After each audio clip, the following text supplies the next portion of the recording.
Hey everyone, it's Corey from the Bradshaw Boys, and before we get started with the episode, we wanted to tell you about a few things. We are currently rewatching Sex and the City and putting out 2 episodes every week. One is going here on our main feed, and the other episode is on our Patreon feed. We want to get a massive rewatch going with all of you to get ready for the Sex and the City reboot, and just like that. So please join us by rewatching all of Sex and the City by listening here and then catching all the episodes on our Patreon. If you go to patreon.com/Bradshaw Boys, it's just $5 a month.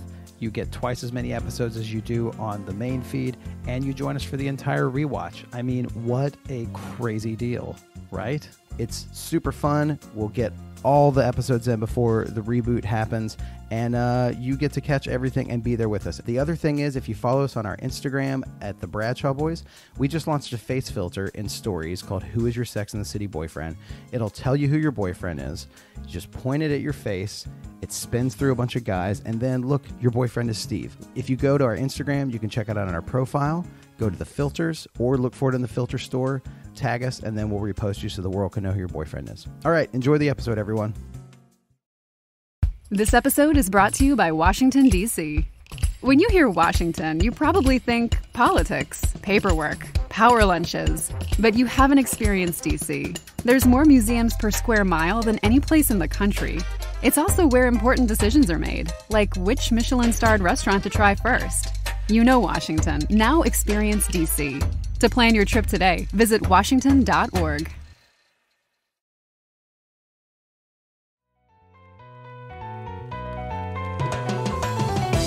You're now listening to The Bradshaw Boys, a podcast where 3 relatively grown men binge the iconic HBO series Sex and the City. So dust off those DVDs and grab yourself a white wine or even the Cosmopolitan and settle in. Take it away, boys. Welcome to the Bradshaw Boys, a podcast where 3 guys are rewatching Sex and the City with you. And just like that, I'm Corey Cavan. I'm Kevin James Doyle. And we are still without a John Sieber, but not fully. Not fully. John is out on paternity leave, Bradshaw Boys paternity leave. He's not here with us tonight, but he kind of is, you know, In spirit. in spirit. Well, you know what? Let's start. Let's not dilly dally.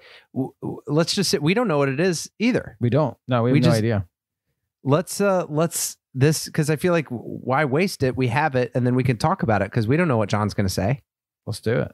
All right. We have John in digital spirit here on the pod. Yep. All right. Here we go. Ready? Yep. Try it. Yo, what is up, boys? It's your old pal, John. Just calling to say hey, checking in, see how you guys are doing.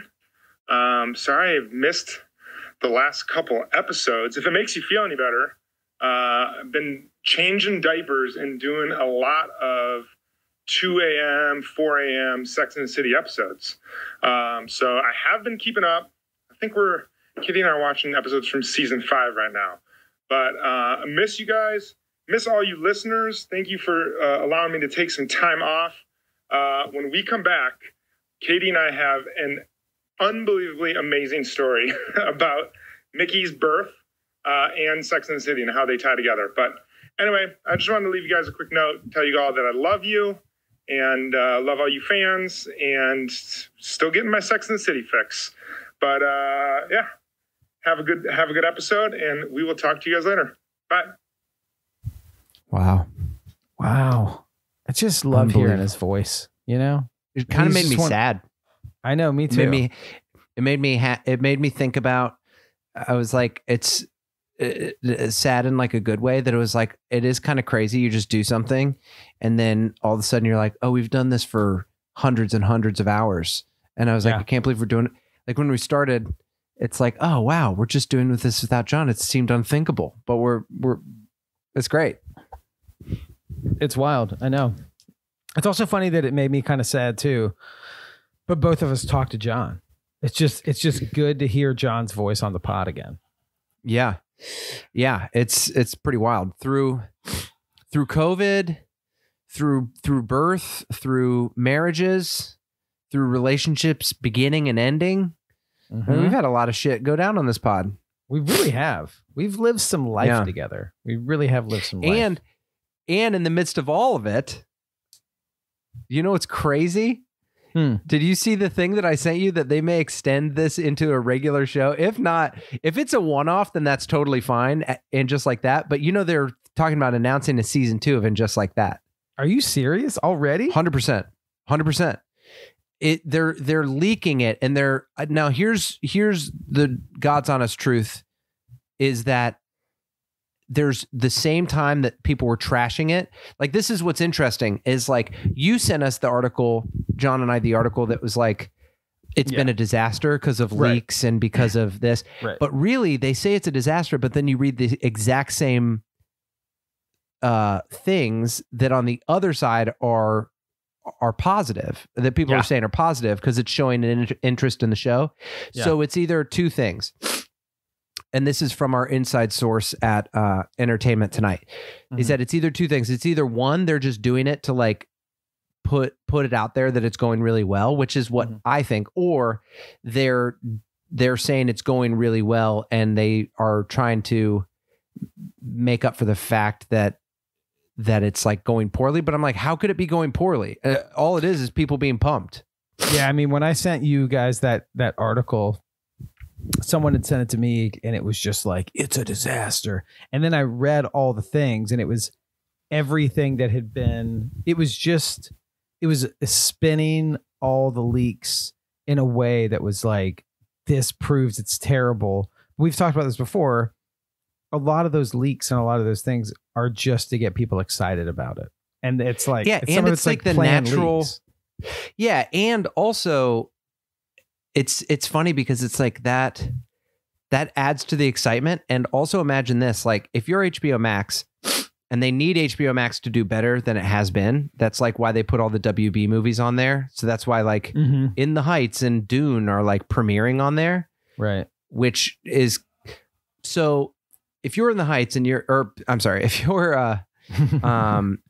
you're HBO Max and you're looking at things, Lin-Manuel Miranda Hobbs Esquire, that's who we're talking about. Exactly. Yeah, exactly. Anyway, if you're HBO Max, if you're HBO Max and you're looking, you're like, okay, we put how many millions of dollars into like 6 episodes of White Lotus, okay, or like $80 million for Mare of Easttown, okay, and you're just looking at numbers now. And you're like, this show hasn't even come out, and look at the fucking conversation that we don't even have to start. Yeah, absolutely. You know, like it's just automatically built in, like massive social engagement. So when you look at it, I do wonder if, and then also to be honest, like I go back and forth between being like, this is going to be horrible or it's going to be great. It'll probably be somewhere in the middle, like all things are. But seeing some of the pictures and seeing like Anthony and seeing, you know, Steve and Miranda, you're sort of like, it's becoming more of a reality of like, oh, they're on set saying the lines, doing the shit. And I'm like, oh, this is pretty cool. Totally. So I don't know. But yeah, they basically have leaked that HBO Max is looking at when they're going to announce a season 2 before season 1 premieres. That's wild. That's crazy. And all this came about just now. We were just thinking about this because I'm like, imagine that just could we have had better timing for our podcast than them not just do one off, but then if it just is like another 5 seasons. I mean, it would be the craziest thing that, like when we started, people were like, why now? And then we were like, oh, it just ended up, we didn't even plan it, but it was like, oh, it happened to be at the 20th year anniversary. And now it's like, it's a whole other show. Yeah. And just like that 6 joint, oh, dude, Christopher Jackson from In the Heights and the George Washington from Hamilton is in, just announced is going to be in it. Is he really? No way. Yeah. Wow. And he's still going to play George Washington, just like he did in Hamilton. That's weird. I thought he was just going to play the Mr. Softy guy like he did in The Heights. He just keeps trying to sell them Mr. Softy, and Lin-Manuel comes up with his shaved ice cart and keeps cutting him off, trying to get carried by that. Someone said in this Daily Mail article, they say the source added that the door is open for Kim Cattrall to return to her role as Samantha Jones after she refused to participate in the reboot. That's with the season two rumors. I mean, if you think about it. Also, I like how it's refused. It's not just like chose. Yeah, exactly. You know, it's just like it's being so. That would be so obnoxious to just to have something. Yes, it benefits you, but it's just like, and we've said this before, but it's like just to have everyone else telling you have to do a thing. It's like it's my fucking life. If I don't want to play Samantha Jones and make a bunch of fucking sex puns for the next month of my life and do press, like, then fuck it. I don't want to. Totally. It's like when like people are like, oh, I'm going to quit acting or whatever. It's like, yeah, it's just a life choice. Like you don't have to keep doing it. Totally. I know, but people get so pissed about that. Whenever there was some Broadway actress that was like won a Tony Award and was like, I'm not going to act anymore. And all these people that like are just like, why would you do it? Like, and it's just like, you can do whatever you want. Remember when Cal Penn stopped acting to go work in the Obama administration? Yes, totally. Now, listen, I'm not saying that some of these decisions aren't weird, but you can do whatever you want. Yeah, totally. The Unabomber was a professor at Harvard, and then he went out to a cabin and built bombs and then mailed them to people. I'm not saying it's okay. It's just you can change your life path whenever you want to. Listen, if you want to pull a Kaczynski, go for it. But I think a lot of people would have probably had him stay a professor. I think that they were more into that. And a lot of people right now are like, oh, Corey and Kevin going on some rant that has nothing to do with Sex and the City. Mm-hmm. Oh, interesting, because Unabomber was a miniseries with Chris Noth and Ben Weber. That's right. Yeah. They were in the Unabomber. They were in that miniseries. We talked to Ben Weber about it. Look up the episode. It all comes back together, everybody. Okay. You're in safe fucking hands. That's right. I'm looking at all these pictures on the Daily Mail article, and it's really funny because there's a picture that I think went kind of viral, and it's of Miranda, Charlotte, and Carrie all like with their mouths open, looking up, going like, oh, like they're watching something on like a scaffolding or something like that. Oh, wow. It's always really funny to imagine that it's just the second falling of Lexi Featherstone, that they're just watching that. They're just watching it happen again. Oh my gosh. She's just mangled and she survived the first one, but it happens again and they're just like, oh no. That'd be so funny if they just went so broad. Oh my gosh. Also, fantastic. Do you know what's funny? It's funny to imagine everything you say being like parsed, like Kim Cattrall or people at this level, because if we were famous enough, someone could write an article that was just like, podcasters compare Kim Cattrall's decision to not star in another season of Sex and the City to Ted Kaczynski, the Unabomber. Like, I have to apologize and be like, when I said that, I want to sincerely apologize to all those that lost their lives as a result of Ted Kaczynski, and especially to Kim Cattrall. I know that she didn't lose her life, but we have lost her fandom, and we are listening and learning and figuring out ways to earn her trust back. Please subscribe to our Patreon. And then Kim Cattrall just is totally cool about it. She's like, babe, anything to do with packages, I'm down for. Packages that go boom, sign me up. Packages that go boom, you know my box is open. Oh my gosh. We need to write a spec script of just Samantha dating the Unabomber while he's in jail. Yes. That's the parallel to like, and just like that comes out, but then there's like another one that happens in the past. That's why she's not with them. She decided to get in a relationship with the Unabomber, Ted Kaczynski. Love it. Oh yeah. Dude, and she like, oh man, this is so ridiculous, but it's great. Fantastic. Well, what episode are we watching? We're watching Sex and the City episode, let's see, season 3, episode 3. What is this one called? Attack of the 5'10" Woman. I believe that's the one we're watching. Attack of the 5'10" Woman. Look.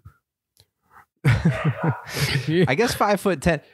It's so funny to because 5'10" for a woman is very tall, but it's funny that we were just talking the last episode about height and everything. And before you said woman, I thought it was like you were like 5'10". I was like, that's not like tall enough to be a big deal, but I guess it is for a lady. For a lady. Yeah, it's true. That's a taller woman. Sure. I think this is the one where all of them go and all of them befriend Cheryl Swoops from the WNBA. I think that's what this episode is about. And Lisa Loeb, not Lisa Loeb, Lisa Leslie. Lisa Leslie, yeah, totally. All right, well, you want to go watch this episode? Let's go watch it. All right, Katie, tell us what it's about. We'll see you guys after we watch it. Bye. Mike. Episode 33. Attack of the 5'10" Woman.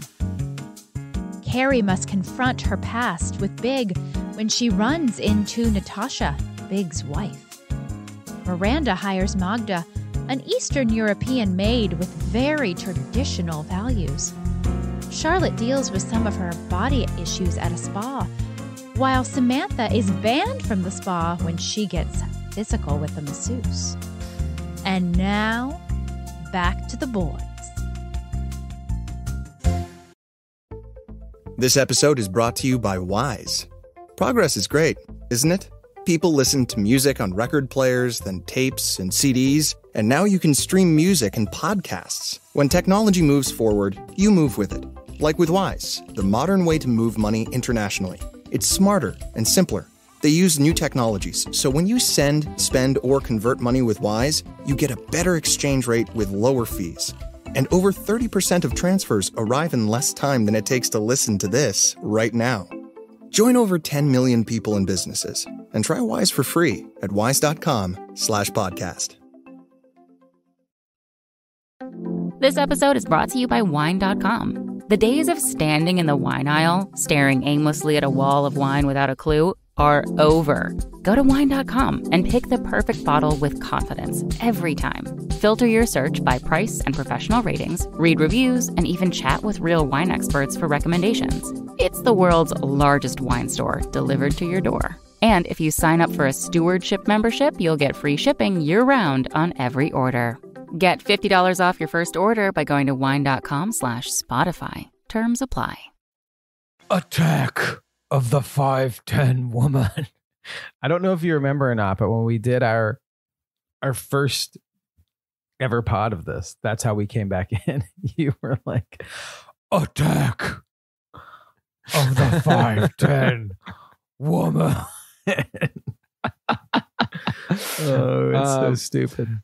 You know, we have a special guest on the pod right now. We have someone who did a spin-off of this episode. We tried to get George Lucas. Because he did Attack of the Clones. He was busy digitally inserting newer semi-racist characters into the new Star Wars. So I am a Samantha because I love sucking dick. And I love aliens. If there was an alien here, I would want to have sex with them. George Lucas, I did not expect that from you. You know what? Okay. Wait, who's our other special guest? We couldn't get Lucas. Who else do we get? We have on a very special guest, ladies and gentlemen. Please welcome the guy that Natasha had a shower with in college. Hey, what's up? I'm his friend. I was there in the other stall. It was pretty sick. I took a shower with her. It was in public space. Yeah. That's it. Yeah, me too. Lucky guy though. This episode. Yeah. This episode. Now listen. Sometimes I artificially horn up. Mm-hmm. I play a part. Okay, but I'm telling you right now, this episode horned me up more than any Sex and the City episode ever. Just a bunch of naked women. Tell the listeners why. Yeah. Well, because they're all like, there's so many naked women, and then it's all about Kristen Davis, and then you don't see him, right? No seeing. No, yeah, I mean, not with Kristen Nope. Davis. There's a lot of other nudity in this episode. A lot of but not other with- boobs, not with and then KD. everyone's just like, "Man, your boobs are the best. I love your Yeah. your boobs." And then it was just like, you see her boobs at some point, sometimes even just through bras. Not that I know specific. Yes, definitely through bras, like and stuff. But then it just got me thinking. It's just like seeing like a Victoria's Secret ad and how that's like better than porn. You know, you're just like just seeing a bunch of naked women and then seeing the love of my life, Kristen Davis. I just it just got me going. It's the same thing, and like, you know, it's like in Jaws. You don't see the shark till later. It's like if you hide it, you know, it's just like, yeah, it's, you know, it keeps the mystery there. I mean, it is kind of, it's telling that this episode there's a lot of nudity in it, and it's Kristen Davis going through, you know, deciding whether or not to take off a towel. And there's a dude named Kevin who's giving out inappropriate massages. I feel like there's so much Bradshaw Boys stuff in the subtext. No, so this there's a character in this, and then you can do the breakdown. But there's a character in this named Kevin who does massages.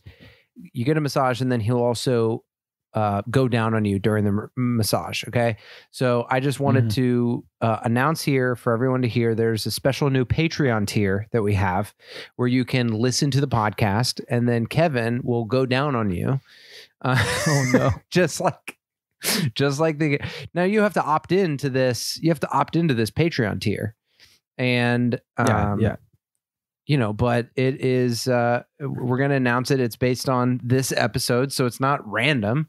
It's just that there's clearly some ladies that are open to getting a little, to paying for something and getting a little extra, and so that's what our Patreon is all about.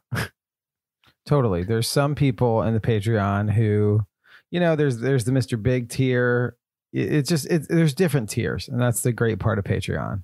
The great part of Patreon, you know. All right. Why don't you run through it, and then we'll get into it. We'll get into it. All right. I'm gonna run us through. Okay, so we get into this. Carrie talks about brunch in New York City and how you can get eggs anytime. And then they meet up for a brunch chat and chew, and they read the women's sports pages, which is the New York Times wedding pages. And they talk about all the women in there. And then they come across Natasha and Big's announcement. And Carrie says, "It's fine. Don't worry about it." Carrie and Charlotte go back to Carrie's apartment, and Charlotte reads it to her. Just a little wild. Wait, do they call it the Carrie women's cries. sports page? They do. They say the sports pages for women. The New York Times. How funny is that we wedding were talking about announcements. WNBA players before we watched this episode, and they say the women's sports pages is the wedding section. Yeah, totally. Okay, sorry, go on. I didn't even think about that. Yeah. You're like, yeah, that's it. And so then, so they read it. Carrie cries. She starts comparing herself to Natasha, saying that, you know, she's just the writer whose columns are backed by the boner pills. And Natasha, you know, is this beautiful 5'10", 25-year-old. And so then they find out that there's a women in the arts luncheon that Natasha runs. So Samantha says she's going to go to it with Carrie. This is also the beginning of Samantha just becoming the best friend. And that brings up Carrie's question. Are there women in New York that exist to make us feel, are there women in New York that exist only to make us feel bad about ourselves? We also meet Miranda's newest relationship with Magda. We're introduced to Magda, which we're very happy about. And then, you know, this is the woman who is like, is she trying to make her feel bad about herself? Magda's cleaning everything up, trying to get her to drink tea. Eventually Magda finds her goodie drawer, and finds all her condoms and vibrator and stuff. And then all the women go to a spa. The music in the spa is fantastic. It's like a lot of scat going on there. And Charlotte is afraid to get naked in it. She says she didn't grow up in a naked house, and she's also insecure about her thighs. And she goes through this thing where the women in there are making her feel bad about herself because they're so free with their bodies. Meanwhile, there's a guy that's giving out massages that Samantha, his name is Kevin. And Samantha hears that he's going down on people. So she tries to make that happen for her. Finally, Magda and Miranda are there back at Miranda's apartment. Magda puts a Virgin Mary in the goodie drawer. Miranda kind of blows up on her and says, I'm an independent woman. I drink coffee. I have battery powered devices. And that ends up tying up with Magda putting out her condoms on a plate for her when she comes home. Kind of looks like a communion plate at some point. Charlotte's storyline ties up with she goes back and is brave enough to walk through and get naked. And some woman tells her, I would kill for your breasts. Samantha's storyline is that she's getting a massage from Kevin. She reaches out and sexually assaults Kevin by grabbing his penis, gets Kevin fired, only to later find out at the women in the arts luncheon that these women now are mad at Samantha because Samantha got the guy fired that would go down on them. And then finally, Carrie she sees Natasha. She goes to the luncheon. Turns out Natasha is not at the luncheon, but she sends Carrie a very nice thank you note, and she misspells the word there. And Carrie feels good about herself because she said Natasha doesn't know how to spell. So that's where we are. That's Attack of the 5 Great foot 10 job, woman. Where do we want to Corey. start with this? Thank you. I want to start with how Samantha, how poorly that storyline. You want to talk about storylines that don't do well? She just assumes and grabs the guy's dick. I mean, there's no other thing to call that other than pure and utter sexual assault played for comedy. 1,000%. 1,000%. You know, it's kind of like, you know, I don't want to touch anything too real, but you know, Terry Crews talks about his sexual assault, it reminds me, like Terry Crews said he was at a Hollywood party and some man came up and just grabbed his dong. And dude, you know like, how what? how many gay guys have grabbed my penis and I've had to be like, I'm not gay. I can name. I mean, I went to school for musical theater, so that's you're going to have some dongs be grabbed, but sure. But it is just funny that it's like I don't know. It is I'm half being joking about how it doesn't age well because it's like whatever. It is like played for comedy, but Sure. It is funny how it's just like whoopsie daisy. But just imagine. If you did that to your female masseuse and just like grabbed her tits just because you heard that she may give you a happy ending. Yeah. Flip it around. It is not even flip it around. Play it for what it is. It is not good either way. And then gets him fired. Yeah. It's just like, just imagine the wreckage, the ring puddles that have like spread out of what Samantha's done, and she's just like, oopsie daisy. I know. She does really go along with her. She really does kind of just go along with her life like nothing happened in this one. She's totally fine with it. Yeah. You know, do you know what's funny? Michael Douglas, how he talked about how he got throat cancer because he went down on too many women. You know, Kevin's got some major HPV in the back of his throat. Oh man, Kevin. Hey, we need to talk about Kevin. He has major HPV. Yeah, totally. we need to talk about Kevin's HPV. Oh yeah. I mean, I feel like that would be if they just like blew the lid off a huge sex scandal where it was like, that would be like a daily episode or just some sort of thing where it was like, now you think that it's bad that this one woman harassed him and then outed him. What we came to find in this country club was sexual foreplay and harassment was rampant in this country club. Like that seems like they're just kind of playing the whole thing for comedy, but just think if you like went to a gym and it was just like, oh, there's this one masseuse that is going down on multiple women at this place. And it's just kind of like a handshake deal. That's the sort of thing like, listen, you're going to have to crack a few eggs to make an omelet. That is like, you want to be at the boring country club or you want to be at the fun one where there's like a little riffraff that happens.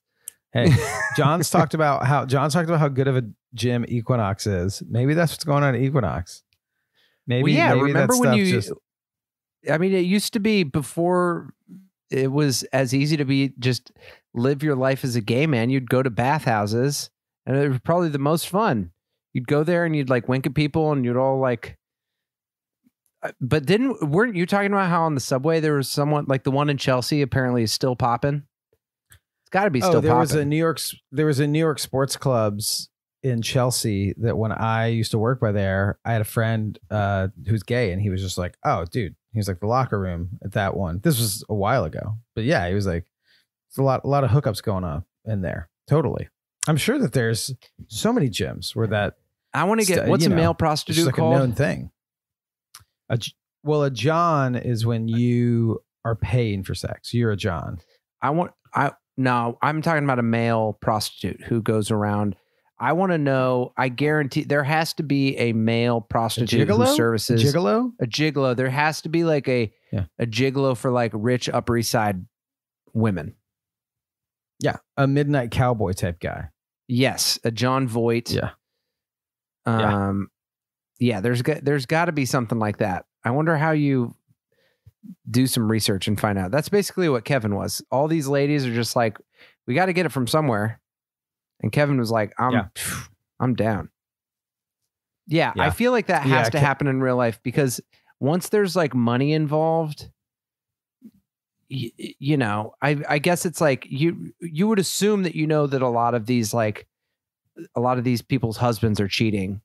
And the ladies got to get it somewhere. They're getting it from Kevin. But it would be so fascinating to like see if you could get into that underworld and hear someone from the inside talk about it. Because especially if they're saying that it's based on truth, it doesn't necessarily have to mean like this exact truth, but that they must have known some stories of like there's these guys that are, taking care of some ladies. I mean, totally. There's definitely that old trope of like the rich woman and her trainer while the husband is like off on his business trips and stuff. There's just like some woman and her tennis coach or whatever, and the husband and the wife are both cheating, and it's just usually someone providing more than one service, so yeah. I feel like Samantha's, aside from her being a good friend, that's a very Samantha East story of just like, I'm going to get a massage. I'm going to get a rub down. I mean, I was just a flippant, silly little story. I was trying to like, I feel like we got a little bit out of that rather than being like wacky, unrealistic story that didn't matter. Move on. We got some meat off that bone. Yeah. Got a little meat off that bone. Yeah. But all right, but Kevin doesn't like his meat or his bone played with. Okay. No. Samantha was trying to get a little more meat off that bone and did not go well. Did not go well at all. Who should we go with next? Charlotte, Miranda, or Carrie? Let's go with Miranda. I mean, first of all, meeting Magda, super Lynn Cohen. She just passed away last year at 86. Nice long life. Fantastic actress. Yeah. Fantastic actress. And she was in The Affair too. I never watched The Affair. Did you watch The Affair? No, it's set in the Hamptons though. Yeah, totally. I've heard season 1 is really good.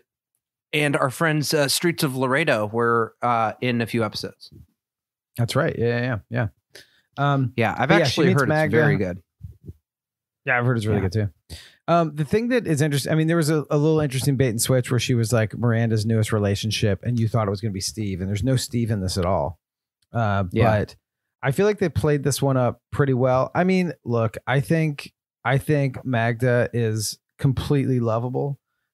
Definitely kind of a weird thing when you've got someone who you're hiring to just be in your space and then they start trying to run your life a little bit, I think you're definitely a person who you like to control your environment in a good way. Like you like your apartment how you like it.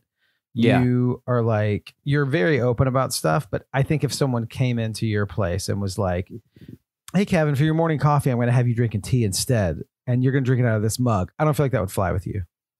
Yeah. I would say Magna would be like, please, I have to feed my family. I would be like, well, yeah, then you shouldn't have messed with my stuff. You're fired. All right. And I don't want to hear anything else about it. Okay. Get a new job. Totally. Yeah. Okay.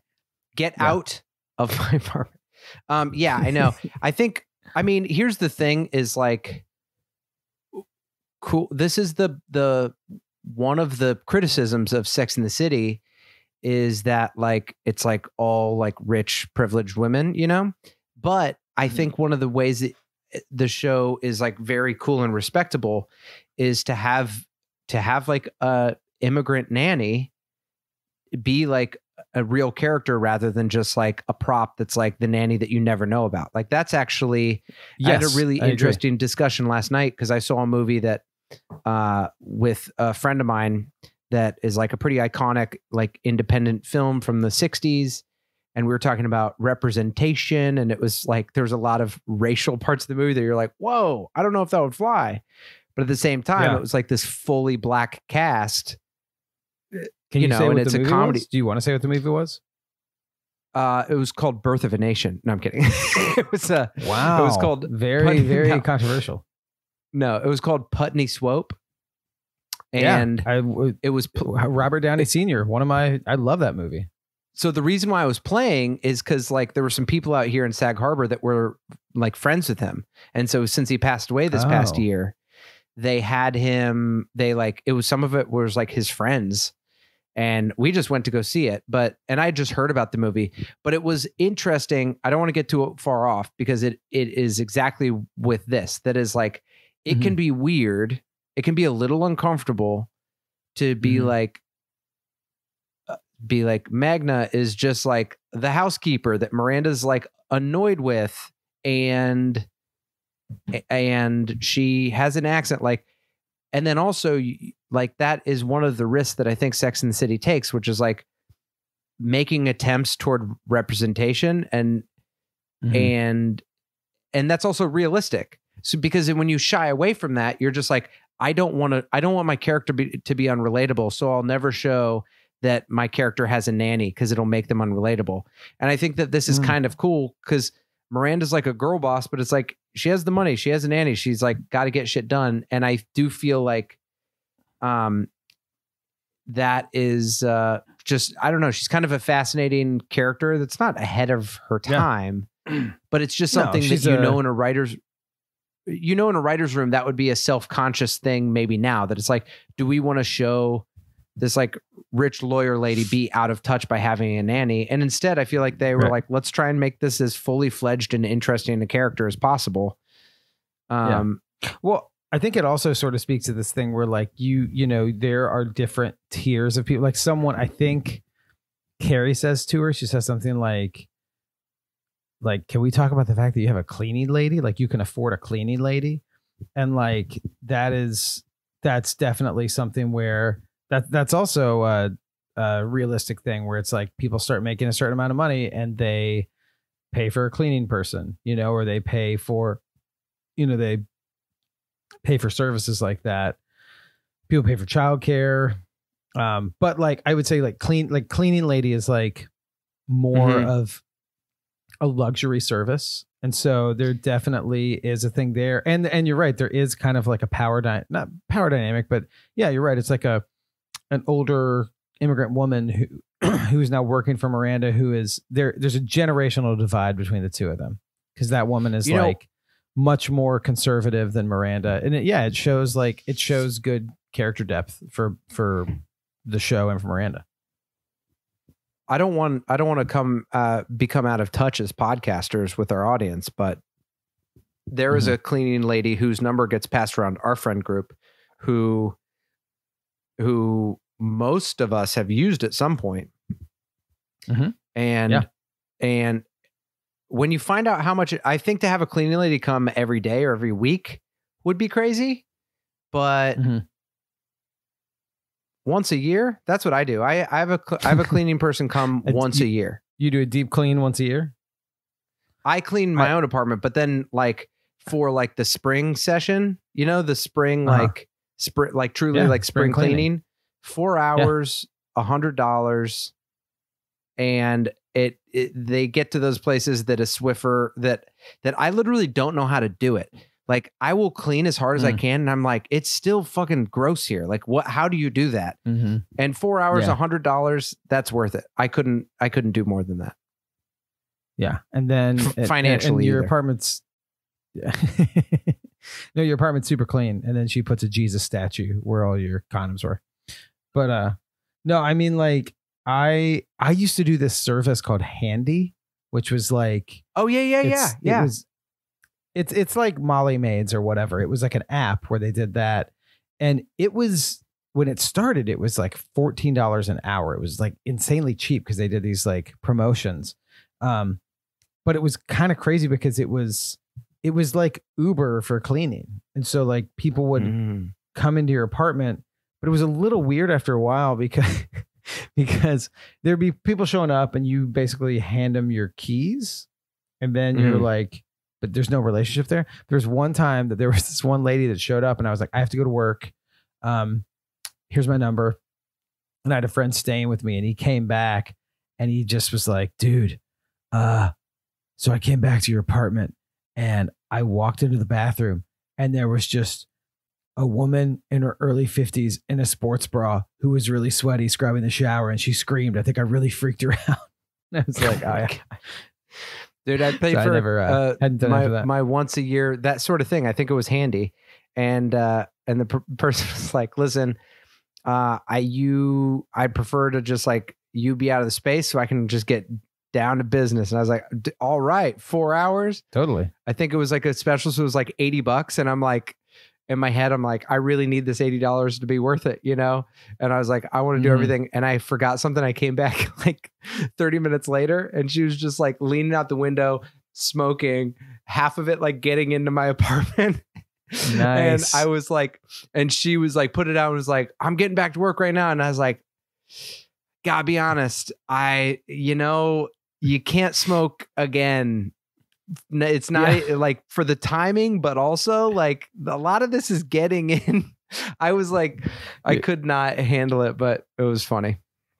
It's a real two after she left, forward, I was like, it's a fucking hard job. Whatever. I mean, yeah, listen, sometimes you gotta smoke while you're cleaning, but that is probably not a good thing to do to smoke in your apartment, no matter who you are. Testament to the show though, for side characters. I just forgot, like, just so many side characters that are just great characters. Magda's an incredible side character. Yeah. Yeah. So good. Yeah. Let's talk about body insecurities. Let's talk about body insecurities in Charlotte. Yeah. So Charlotte, I'm trying to think if there's things leading up to this. They're reading the New York Times. She reads the thing about Natasha.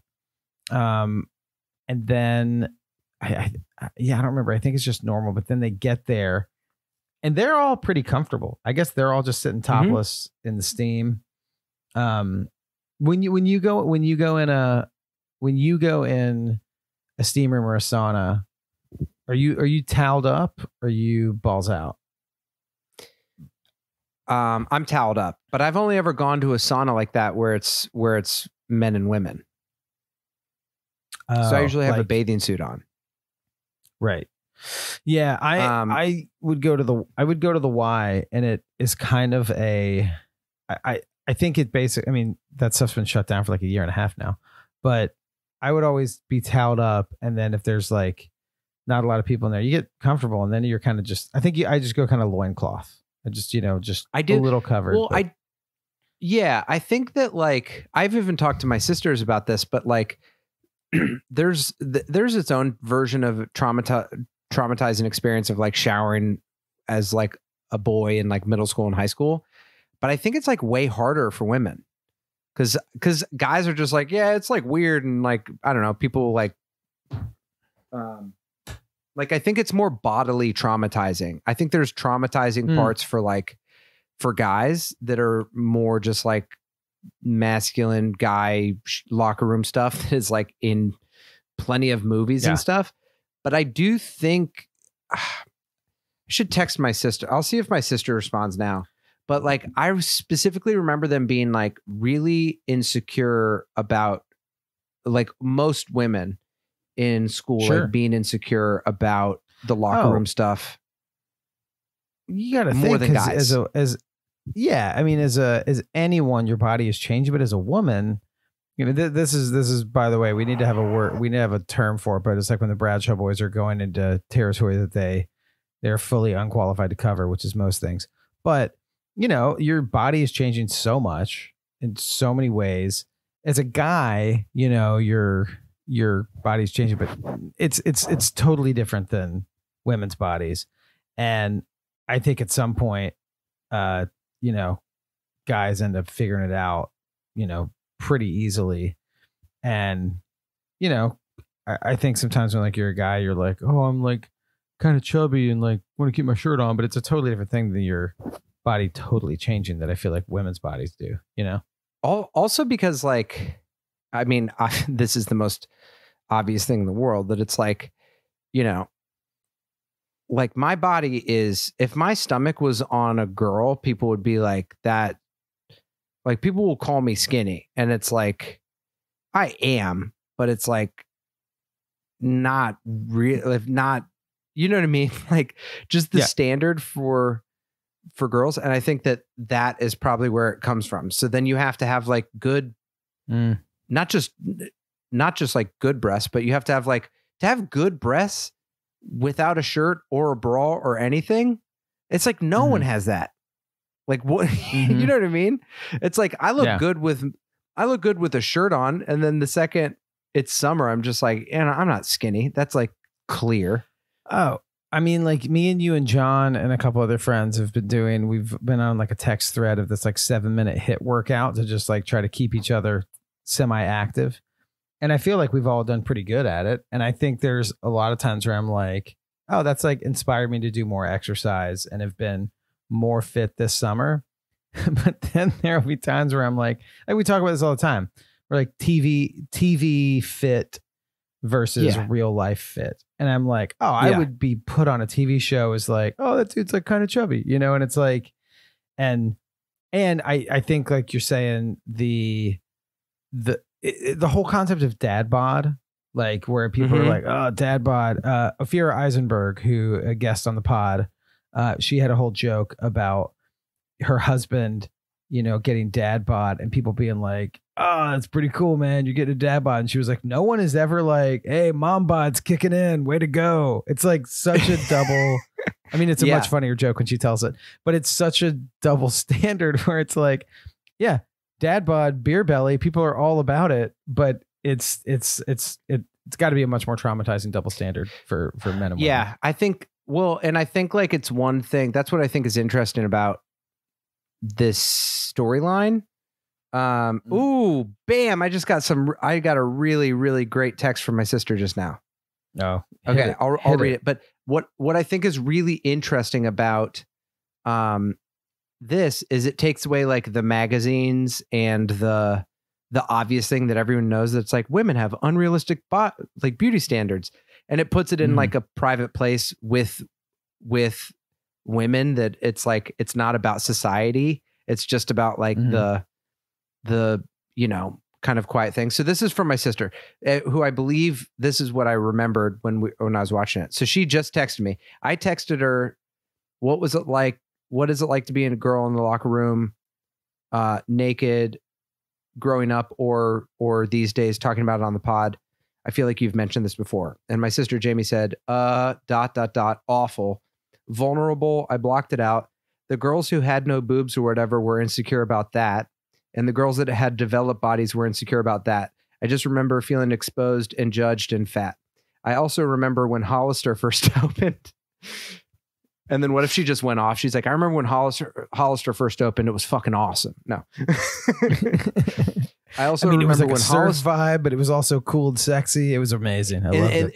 And they were pumping cologne out through the air vents. And I would get high off that. I also remember when Hollister first opened, they had one big room with a ton of mirrors for the dressing rooms, one guys and one for girls. and I felt insanely exposed when I went to try and close, and it actually made me never go back to that store ever again. So apparently they just had like a fucking changing pit. It was like a mosh Hollister pit, but you just changed and got naked. You just change clothes. That's horrible. It's just open rooms with mirrors and you just throw clothes on and off. That's such a strange experiment for a store. That's horrible. Yeah. That's so, yeah. I mean, that's clearly something that they were like, they probably talked about that in a big meeting. And then like, there's like this then they had to change it because everyone's like, what the fuck are you doing? You know? That's such a bummer because that's the only negative I've ever found with Hollister. Dang. I hate that. Yeah, that's really, I mean, everything she is saying, I don't feel like I experienced anything as bad as that with changing in middle school or anything like that. I just texted my sister. I said, that's incredible. Just read on the pod. And she said, oh, okay. I just re-traumatize her. Oh my God. I said talking about it on the pod. I feel like I love that you didn't. That's amazing. That's so funny. She's like, great. I'm glad I'm the topic of this. That's so funny. Well, no, I thought it was cool. I also, the last thing, I love Kristen Davis's breasts, but it is funny that it's like, I feel really bad whenever they have to cast fat people or certain things. And so did they have to cast like a lady that didn't have perfect breasts to do this? I thought about that because her line is like, I would kill for your breasts. And so I feel like they had to be like, all right, we need a woman with, not perfect perky breasts or whatever. I mean, I do think that is a thing they probably had to cast for. It's also just casting for like normal people, like, so, but yeah, I mean, I feel like, I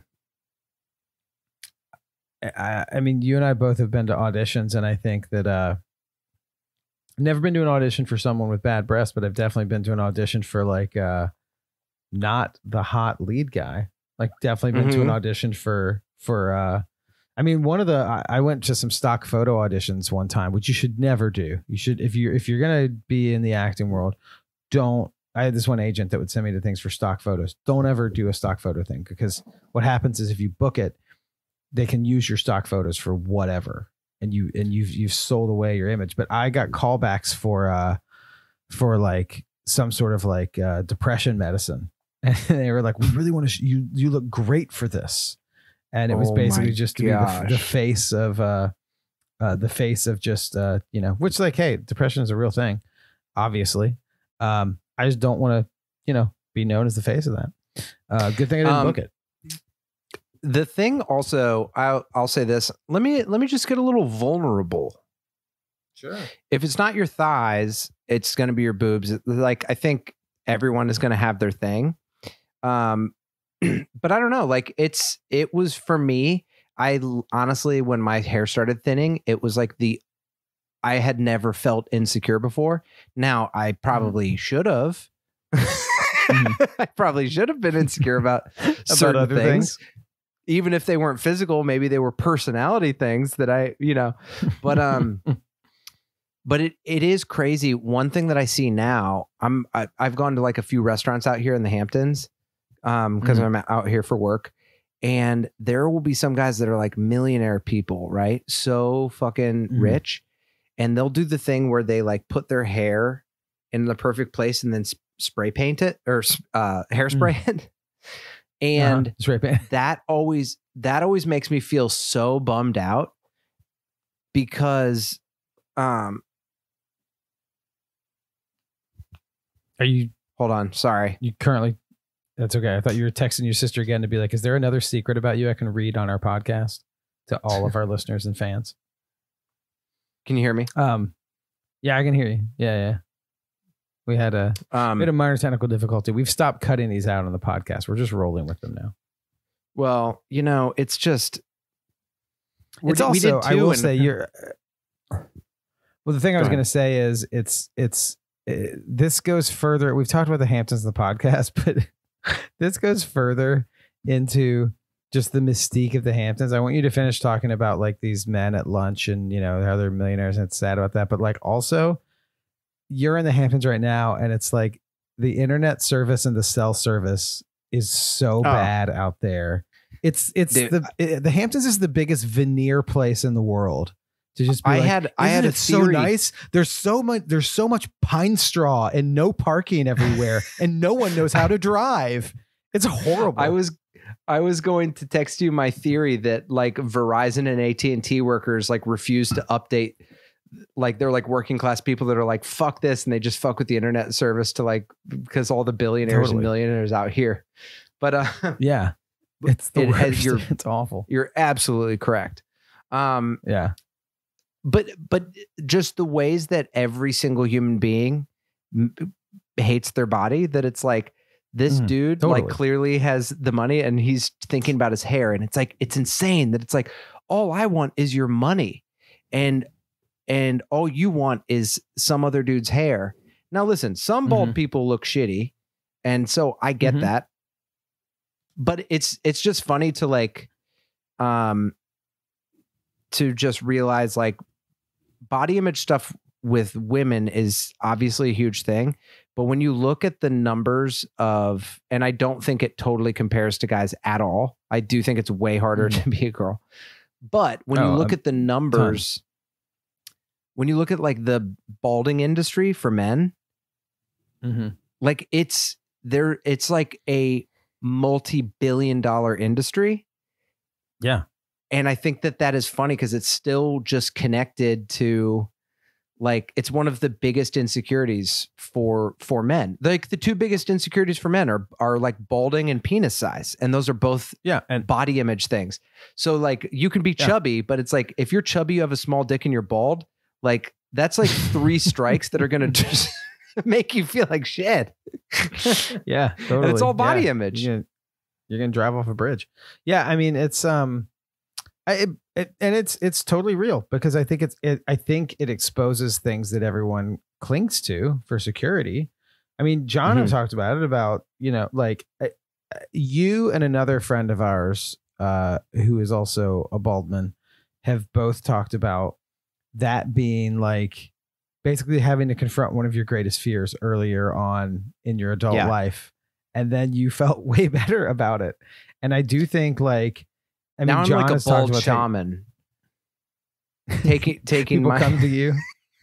Yeah. I'm like, come into my tent. Yeah, exactly.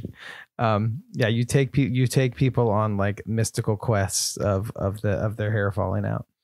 But it is like, it's a huge thing because you're like, oh, this is something that this was my identity, and it's not that anymore. But it's like, I mean, I think that. Well, and I think it's like having good boobs and balding are kind of linked to the same thing. Stop me if you think I'm getting too deep. I don't think I am, but it's like boobs and balding are linked to the same thing, that it's like once you have your boobs are sagging, you're closer to dying. And once your hair falls out, it represents you're closer to dying. Like it all comes back. Like on one hand, it's body image. And on the other hand, it's like you're going to die and you need to reckon with that because your body's deteriorating. Yeah, it's youth and vitality. It's youth and vitality. And it's you know, just like, changing and going into another place. And I mean, like one of my favorite poems by T.S. Eliot, The Love Song of J. Alfred Prufrock. It's this whole thing about this guy getting old and like being afraid that like women won't talk to him anymore. And he talks about getting a bald spot and like walking alone on the beach. And it's just this, like, you're seeing someone's confidence erode, but also seeing it's like an isolating thing that you're like, I'm getting closer to death. And I think there's a thing when you're young and maybe you don't have body image issues, or you just don't even think about it, where you're like, oh yeah, I'll be fine. But everyone, if you live long enough, if you're a woman and you have great boobs and then you have kids and you get older, like gravity is like a thing. that like happens to everyone's body. So it's like everyone is going to face that, no matter if you're insanely hot. I used to yawn with abandon, and now I don't around other people and even by myself now, because once I got fillings that have silver, I didn't want people to see them. And then I've had like kids just be like, why are your teeth black? Because like they're silver, but when you don't have words, you're just like, and it's just like, all right, well, yawning was fun for 25 years. And then I got a cavity.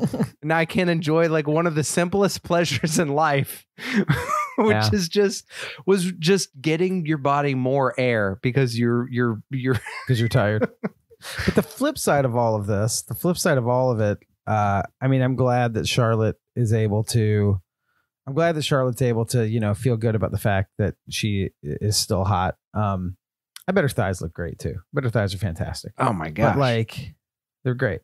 But the flip side of all of it is when you do meet someone, or I think we talked about this in our last podcast or the Patreon podcast, but like you are safe with someone who's like, yeah, I don't care that like your hair is falling out, or like, I don't care that like your body looks this way, like it's just, it's when someone's just like, hey, it's fine. You're here. We're together. It's great. Like that's because I mean, beauty's fleeting, man. Beauty's fleeting. We're all on a runaway train to death, everybody. And so, you know what? You're on a runaway train to death. So just walk up to the bar cart and let's have a drink and enjoy the ride. That's John's like, I listened to one of the episodes you and Corey did. You guys just talked about dying for like 30 minutes. You guys talked about dying and people's hair falling out and women's boobs getting saggy. You didn't even talk about Natasha. We saw Natasha. She's 5'10". How did you guys get off on a whole existential thing? She's got perfect teeth. This is the perfect parallel to this storyline. This is not a perfect episode, but it's pretty damn good. And the parallel of security in the private space and then with Natasha is just amazing. First of all, it's wild that they read the article. I don't know if it's a pro or a con, if they should have or shouldn't have. I lean towards it's a terrible mistake that you 100% have to do. That it's like the advice is like, do not read that article. It is 100% a mistake to read that article. And every single human being, you do that with your friend. You do it. You just don't do it alone because you shouldn't do it. So you may as well have someone else do it that way. You mean reading the article of like the ex getting the exes, the Natasha Big article. Natasha Big article. Yeah. Totally. Yeah. You don't read it, but you can't help but read it. And you're right. You do it with a friend. You have a friend pull you away. It's like a car wreck though. Like you gotta, when you first hear, like, it's one thing to be like, I'm deleting my ex's Instagram. But when a big moment like that happens, you're just like, part of you wants to, no matter what, Yeah.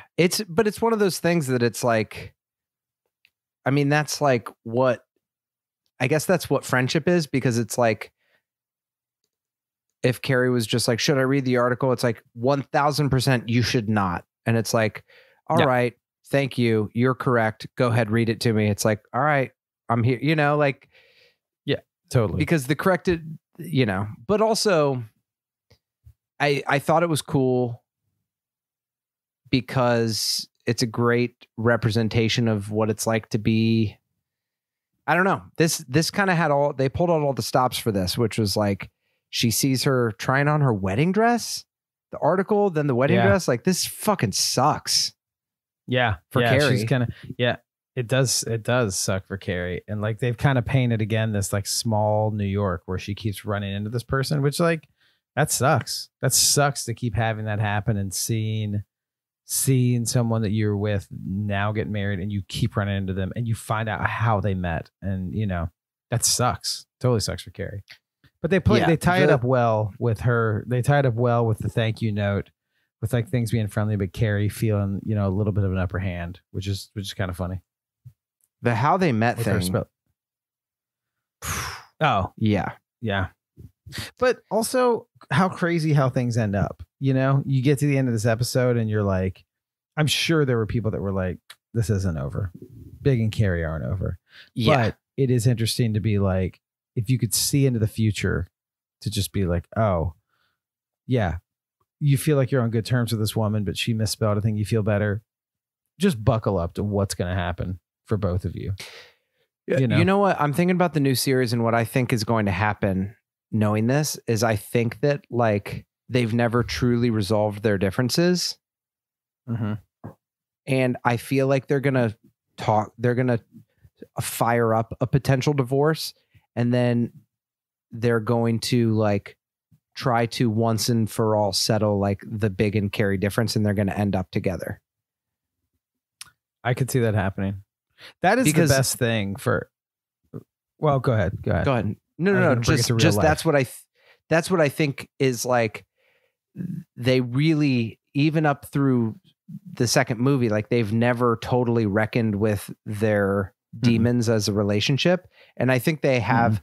I think everything's going to be like they're going to get divorced, but it's like thinking about the end, not like the storyline, but the end of the storyline is going to be like, we've always been like this. Like we can choose to not be together or not, but there's no way they don't end up together at the end because it's always driving towards them being together. That's what this storyline reminded me of.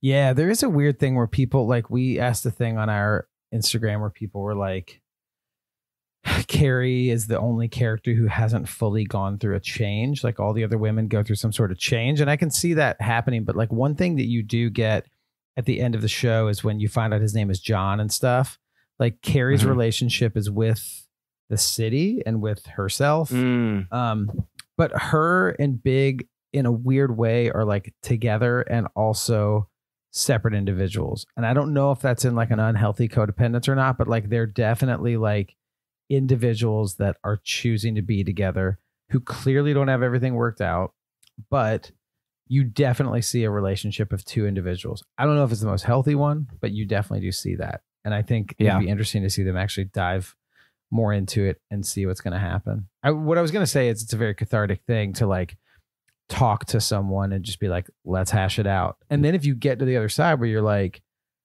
you know what? I feel really good that we actually just aired all our dirty laundry. We still want to be around each other. Like, you know, it's a good thing. It's when you kind of know things are good.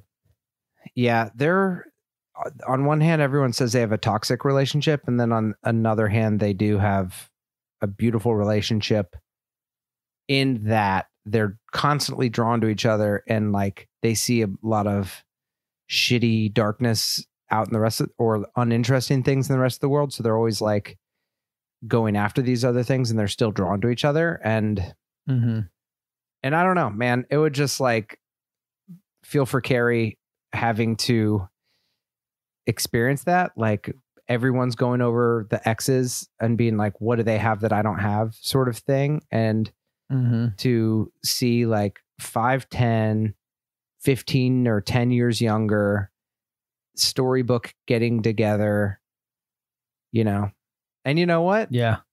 Completely petty, the most pettiest write-off of someone that could not be more valid.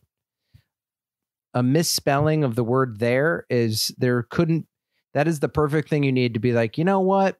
Fuck this bitch. Dude, you're absolutely right. It feels very petty, but there is just kind of a thing where you're like, shoot, man, I'm good. This dumb idiot that can't figure out the difference between there and there. I'm fine. Dude, hey, be tall all you want. You can't spell. Like it's it gives you enough ground. Yes. And some of our best and most intimate hangs as friends between me and you, between John, between like some of our friends that have like been on this podcast are just when it's like relationship or work or anything wise has just been like, all right, this sucks. Let's fucking, let's order some drinks. Let's spend more money at dinner than we're supposed to. And let's talk some shit. Like, no, they fucking suck, dude. Are you kidding? Yeah, dude. Totally. There's been some nights of that, which that's like what's fun to just be like, because you know that it's petty. It's petty and it's dumb, and it's like you don't want to judge someone for that. And in the right time, it's like, you know what? That person fucking sucks. Like that's what friends are for. It's true. It's true. And just to be like, hey, listen, I, you know what? I'm not gonna be a jerk to that person's face, but just be like, hey, man, don't worry about it. The person sucks. Yeah. You're better off. Yeah, Totally. yeah, totally. Well, we, I think we're over time, and I think we're over time, bro. We're over time, but we're listen, we heard from John Sieber. We had the three boys on a pod again, and John's gonna be back in the studio soon. Subscribe to our Patreon if you want to hear more episodes. You get an extra one there every week. And yeah, we're zooming right along in peak Sex and the City season 3. I love it. Good to talk to you. Love you all. Yeah. And later to the tater. Taters. Later taters. Bye. Bye.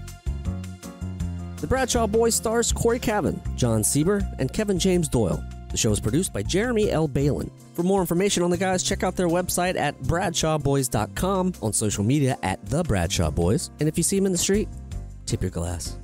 Thanks for listening.